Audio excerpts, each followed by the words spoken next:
आदाब व्यूअर्स, उम्मीद है आप खैरियत से होंगे। आज हम आपके सामने NCUPL के तहत चलाए जाने वाले course 1 year diploma course in Urdu language का एक पुराना पेपर जो कि 2019-20 का है सेशन का, वो लेके हाज़िर हैं।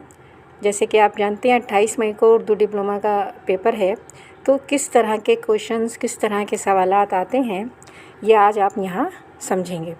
आइए देखते हैं पेपर किस तरह का होता है। जैसे कि आप देख रहे हैं ये सेशन 2019-20 का है। यहाँ पे फर्स्ट जो इसका फ्रंट होता है वहाँ पे कुछ डिटेल्स होती हैं। जैसे सबसे पहले नेम ऑफ स्टूडेंट, फिर उसके बाद फादर्स या हस्बैंड नेम, रजिस्ट्रेशन नंबर जो आपके एडमिट कार्ड पे होता है, और आपकी सिग्नेचर, आपके सेंटर का एड्रेस जहाँ पे भी आपका सेंटर हो वो। तो ये आप फ्रंट पेज पे आपको फिल करना होता है एज ए स्टूडेंट। उसके